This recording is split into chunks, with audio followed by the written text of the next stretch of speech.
Hey everyone, a quick video here, sorry, not the most prepared. Working on a 2012 Ford Fusion.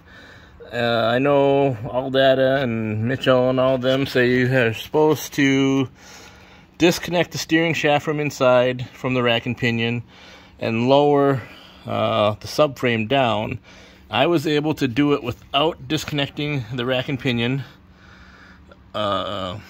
Basically, I disconnected this, I don't even know what you call this plate here. There's two 15mm bolts and the 22 that actually holds it to the subframe.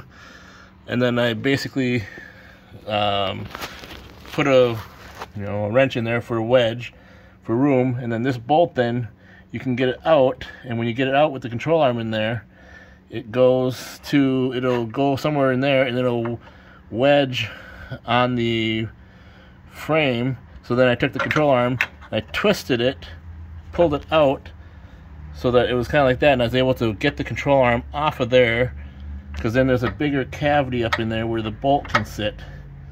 So I was able to get it off of there without actually taking the control or the subframe down. So for putting it back on, basically you just kind of start with the bolt out. You can slide it on there. Oops.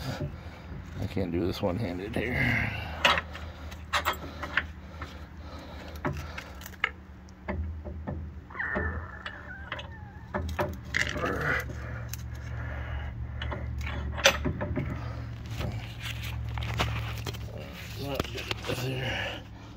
Oh, have to bear with me here.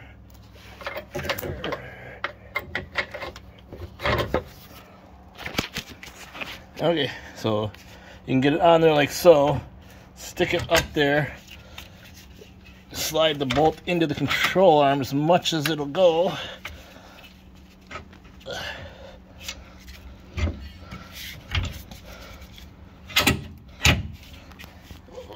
Like so.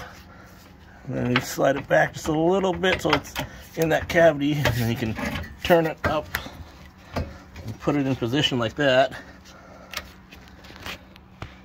And then this was a 15mm. Oops, sorry.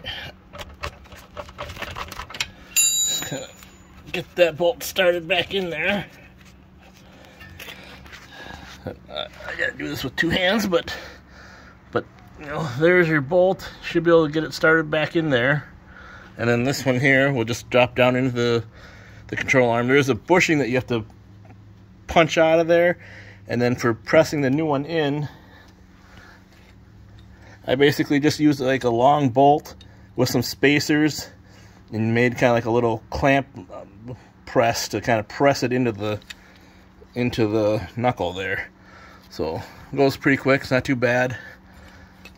Yeah, you can probably, book time I think is like an hour and a half to do this with all the other stuff, but you can probably, if you had a lift or whatever, you could probably do this in probably about a half an hour probably. So it's actually not as bad as it seems. If you can get that bolt out, you can get it out so it'll pivot like so, and then you can just slide it off of there. So a little trick, hopefully it works for more. There you go. Well, thanks for watching.